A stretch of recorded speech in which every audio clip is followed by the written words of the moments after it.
Desde una pequeña ciudad de Gran Canaria, un joven abogado logró abrir las puertas de Europa a su país.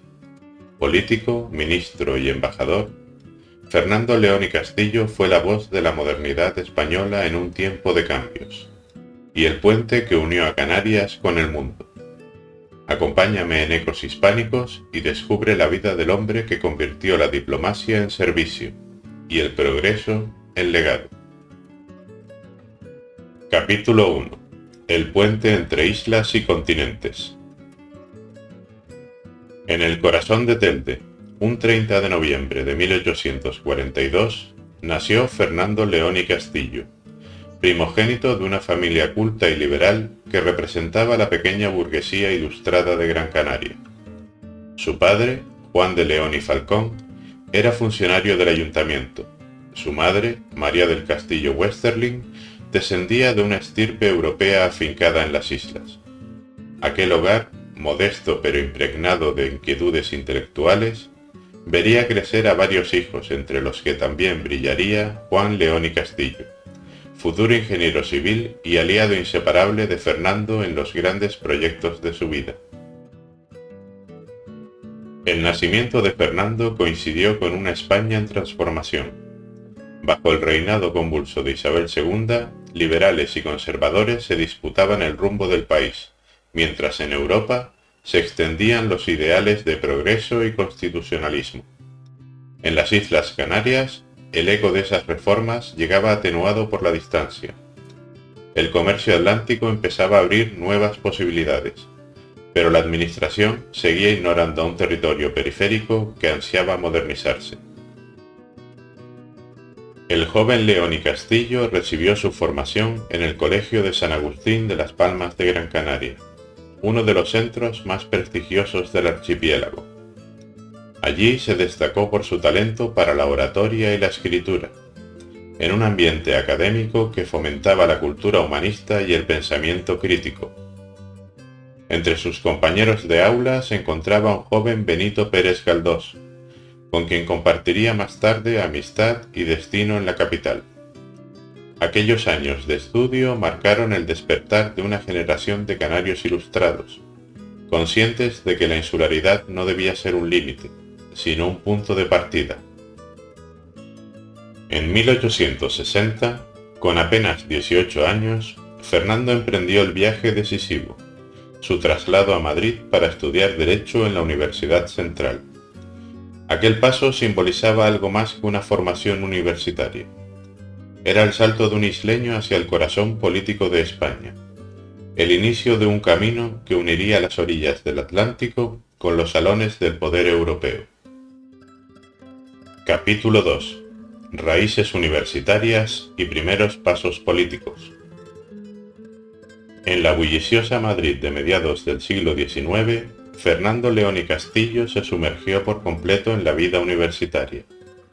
En las aulas de la Universidad Central encontró un nuevo horizonte de pensamiento y una disciplina rigurosa, el derecho civil y administrativo, que le proporcionaría las herramientas para comprender la maquinaria del Estado y los fundamentos de la administración pública. No era solo un estudiante aplicado. Fernando era un joven curioso, con hambre de ideas y una mirada que iba más allá de los manuales. En los pasillos y cafés de la capital se reencontró con Benito Pérez Galdós, aquel compañero de colegio que también había viajado desde Canarias en busca de futuro. Juntos compartieron debates, tertulias y lecturas que los moldearían como representantes de una generación convencida de que España necesitaba reformarse desde la razón y la palabra. Las tertulias progresistas y los círculos académicos se convirtieron en su segunda casa. En ellos se discutían las reformas constitucionales, la modernización del Estado y la expansión de la educación pública. Fue allí donde Fernando descubrió la fuerza de la prensa política, participando en periódicos y revistas liberales donde la juventud intelectual defendía sus ideales. Esa primera relación con el periodismo le reveló el poder de la palabra escrita como instrumento de influencia y cambio. A pesar de su integración en la vida madrileña, León y Castillo nunca perdió el vínculo con sus raíces insulares. Desde la distancia, seguía con atención los problemas del comercio y las comunicaciones en Canarias. Consciente de que la insularidad era más que una condición geográfica, era una causa política. Esa doble mirada, la del jurista ilustrado y la del canario comprometido, comenzaba a definir el perfil de un hombre que pronto destacaría por su visión reformista y su capacidad de diálogo. Cuando finalizó sus estudios, el país se encontraba al borde del cambio. La España isabelina se tambaleaba ante los vientos del progreso, y en el horizonte se gestaba la Revolución de 1868, aquella que abriría las puertas de la política a toda una generación de jóvenes liberales. Fernando León y Castillo estaba listo para ser parte de esa historia. Capítulo 3. La Revolución del 68 y el salto a la política. El año 1868 marcó un antes y un después en la historia de España. Las calles del país resonaban con ecos de cambio. La Revolución de la Gloriosa había puesto fin al reinado de Isabel II, abriendo paso a un tiempo incierto y esperanzado, donde la palabra progreso parecía al fin tener un significado tangible. En medio de esa agitación política, Fernando León y Castillo, recién egresado de la Universidad Central, se encontró de pronto ante la oportunidad que transformaría su vida: ingresar en la administración pública de la nueva España liberal. Su nombramiento como gobernador civil formaba parte del impulso por incorporar jóvenes moderados y competentes que pudieran consolidar el nuevo orden surgido tras la Revolución. Su primer destino fue Granada, una ciudad marcada por su peso histórico y su complejidad política. Allí tuvo que reorganizar la administración provincial, implementar las reformas impulsadas por el gobierno provisional y mediar entre facciones locales enfrentadas. Su actuación fue discreta pero eficaz. Supo combinar el rigor técnico con una rara habilidad para la conciliación, ganándose así el respeto de sus superiores. Poco después fue trasladado a la gobernación de Valencia, donde continuó demostrando su temple político y su carácter equilibrado. No era un revolucionario incendiario, sino un reformista con visión institucional, convencido de que los cambios duraderos nacen del orden y no del caos. Su figura comenzó a destacar como la de un joven funcionario ilustrado, prudente y de firmes convicciones liberales. Mientras tanto, su hermano Juan León y Castillo iniciaba su propia trayectoria como ingeniero, abriendo el camino hacia futuras colaboraciones que marcarían el destino de Canarias. Ambos compartían una misma vocación: transformar la realidad desde la razón y el trabajo técnico. Al concluir este periodo, Fernando León y Castillo había dejado atrás su etapa formativa. Ahora era un político en toda regla, con experiencia de gobierno, dominio de los mecanismos administrativos y una reputación construida sobre la moderación, la competencia y el sentido del deber. Los cimientos de su futura influencia estaban ya firmemente asentados. Capítulo 4. El diputado canario en Madrid. En 1871, Fernando León y Castillo dio un paso decisivo en su carrera pública, al ser elegido diputado por Gran Canaria en las Cortes del Reino. A partir de entonces, su voz comenzó a resonar en los debates nacionales, defendiendo con firmeza los intereses del archipiélago y, al mismo tiempo, contribuyendo al proyecto de una España moderna y cohesionada. Aquellos años fueron tiempos de equilibrio inestable. La monarquía constitucional buscaba afirmarse tras la Revolución, mientras liberales y conservadores libraban una batalla constante por el rumbo del país. En ese escenario de tensiones y alianzas frágiles, León y Castillo destacó por su habilidad negociadora y su disposición al diálogo, virtudes poco comunes en un congreso donde abundaban los discursos encendidos. Desde su escaño, centró sus esfuerzos en mejorar las comunicaciones y el comercio entre Canarias y la península, consciente de que el aislamiento geográfico de las islas era también una forma de desigualdad. Abogó por una mayor autonomía administrativa y por medidas que favorecieran el desarrollo económico de los territorios insulares, anticipando una visión regionalista avanzada para su tiempo. Su dedicación y solvencia técnica no pasaron inadvertidas. En 1874 fue nombrado subsecretario del Ministerio de Ultramar, desde donde participó activamente en la intervención española en el norte de África, ampliando su experiencia en la gestión de asuntos internacionales. Aquella etapa lo consolidó como un político capaz de actuar con igual eficacia en los ámbitos interno y externo. En paralelo, asumió la dirección de la Revista de España, sucediendo a su amigo Benito Pérez Galdós.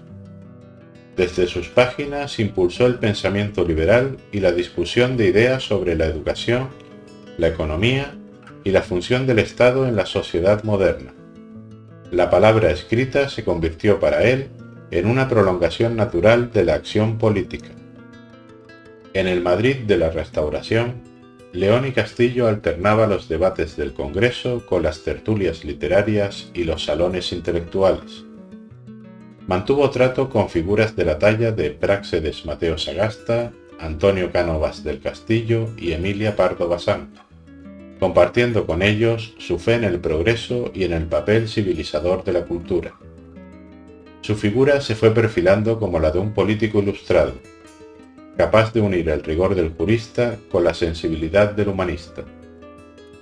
Mientras tanto, en Canarias, su hermano Juan León y Castillo continuaba su labor como ingeniero, impulsando obras que transformarían la infraestructura del archipiélago. La complicidad entre ambos hermanos, uno desde la técnica, el otro desde la política, comenzaba a dar frutos visibles, simbolizando la unión entre la ciencia y el gobierno como motores del desarrollo. Al concluir esta etapa, Fernando León y Castillo había alcanzado plena madurez política. Su prestigio como diputado responsable y moderado, unido a su experiencia en la administración y su creciente influencia intelectual, lo preparaban para los desafíos que estaban por venir, los años de ministerio, diplomacia y reforma que definirían su legado. Capítulo 5. Ministro y reformador. El año 1880 marcó un punto culminante en la trayectoria política de Fernando León y Castillo. Participó activamente en la abolición definitiva de la esclavitud en las colonias españolas, un acto histórico que sellaba el compromiso del liberalismo con la justicia social y la dignidad humana. Aquella decisión, largamente debatida, confirmó su imagen de político progresista y prudente, capaz de conciliar la sensibilidad humanitaria con el rigor del Estado. Poco después, en 1881, alcanzó la cumbre del poder político al ser nombrado ministro de Ultramar en el gobierno liberal. Desde ese cargo, asumió la compleja tarea de dirigir la administración colonial en un tiempo de cambios profundos. Su gestión se caracterizó por el afán de modernizar las estructuras administrativas y por un sentido práctico que buscaba equilibrar los intereses del Estado con las necesidades de desarrollo de los territorios ultramarinos.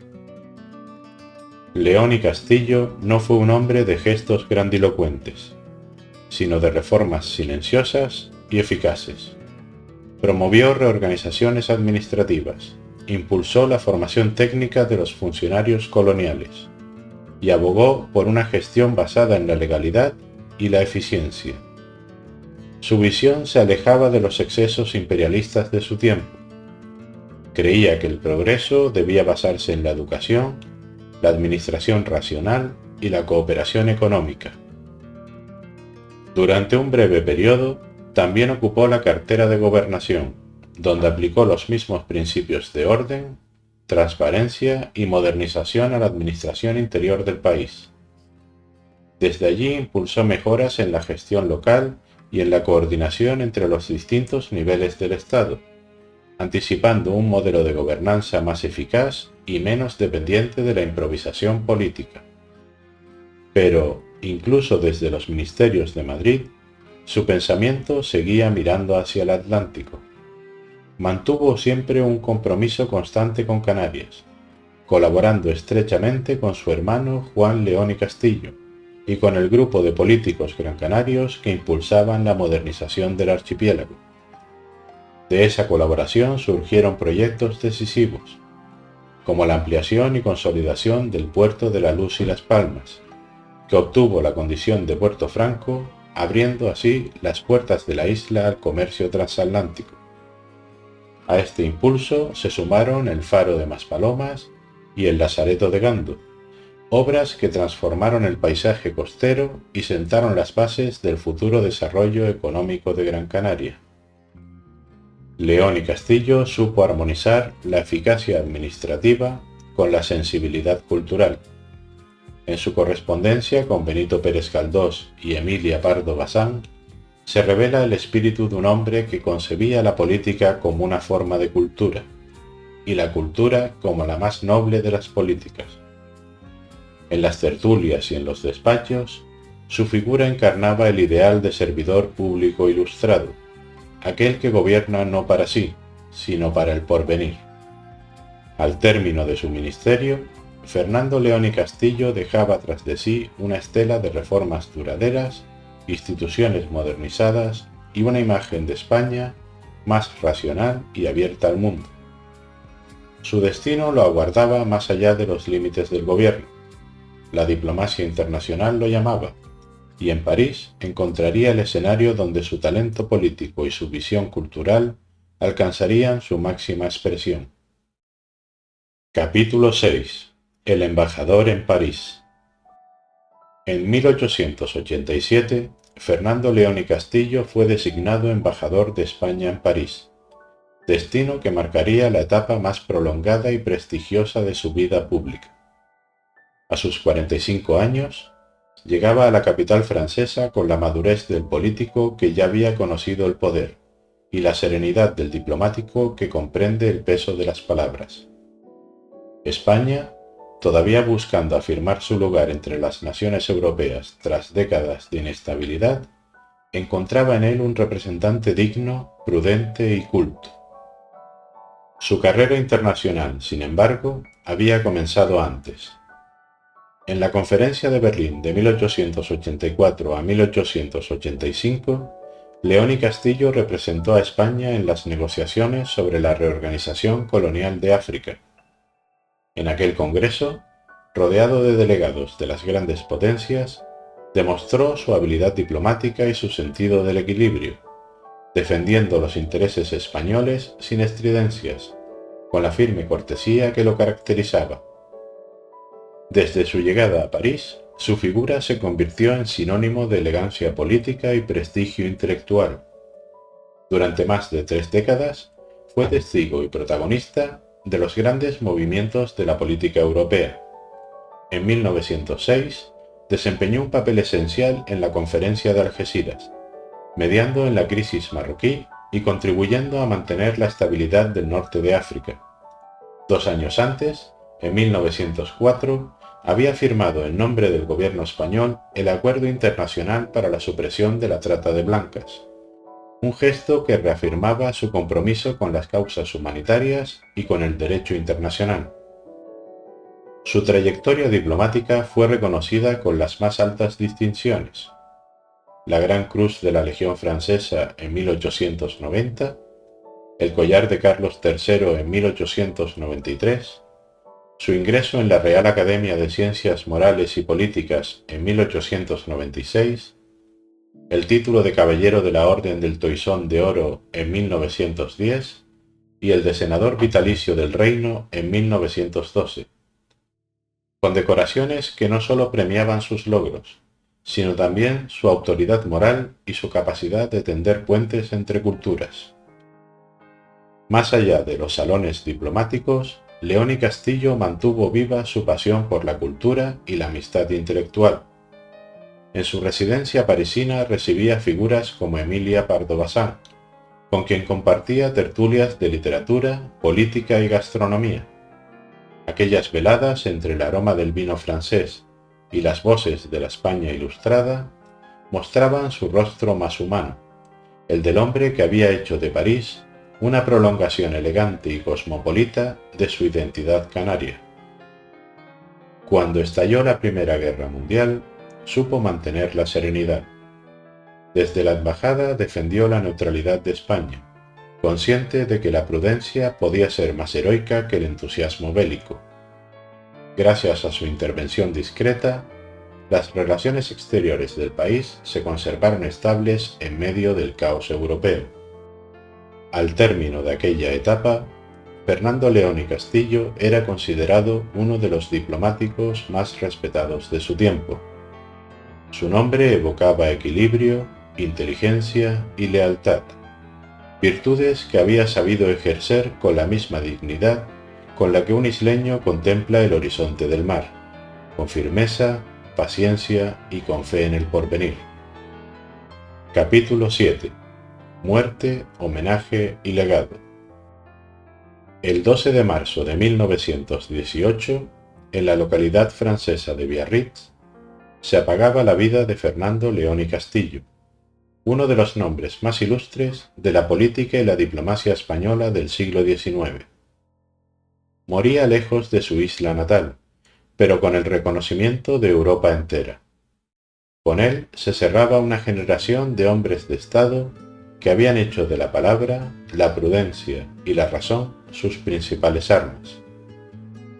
10 años después, en 1928, sus restos emprendieron el regreso definitivo a Gran Canaria. El féretro fue recibido con honores y emoción popular antes de ser depositado en la Catedral de Santa Ana, en Las Palmas, cumpliendo así su último deseo, descansar en la tierra que lo vio nacer. Aquella ceremonia no fue solo un acto fúnebre, sino un símbolo de gratitud colectiva a quien había sabido representar a España con dignidad y servir a Canarias con amor y justicia. Un año antes, en 1927, se había consumado uno de sus grandes anhelos, la División Provincial de Canarias, que otorgó a Las Palmas una entidad administrativa propia frente a la hegemonía histórica de Tenerife. Aquella reforma, tantas veces defendida por León y Castillo en el Congreso, marcaba la victoria póstuma de una causa por la que había luchado durante toda su vida: el equilibrio, la equidad y el reconocimiento de los territorios periféricos dentro del Estado. Con el paso del tiempo, su nombre no se desvaneció, por el contrario, su figura creció con los años, convertida en ejemplo de servicio público, modernidad y lealtad institucional. En 1992, el Cabildo Insular de Gran Canaria lo declaró primer hijo predilecto de la isla, rindiendo homenaje al hombre que había sabido tender puentes entre la España peninsular y la Canarias atlántica. Hoy su legado pervive en la Casa Museo León y Castillo de Telde, en las calles que llevan su nombre, y en la memoria de un pueblo que lo reconoce como símbolo de progreso, cultura y equilibrio político. Fue político, diplomático y regeneracionista, pero ante todo, fue un hombre de su tiempo, convencido de que el diálogo y la educación podían transformar la sociedad. Más de un siglo después, la voz de Fernando León y Castillo sigue resonando, recordándonos que servir a la patria no es un privilegio, sino una responsabilidad, y que el amor a la tierra se demuestra con hechos, no con discursos. Y así termina la historia de hoy. Espero que la hayáis disfrutado tanto como yo al contarla. Si queréis seguir recorriendo conmigo los ecos de nuestro pasado, no olvidéis suscribiros al canal y dejar un gran me gusta. Y por supuesto, si tenéis en mente algún personaje o momento histórico que queráis que recordemos juntos, os leo en comentarios. Hasta la próxima, amigos.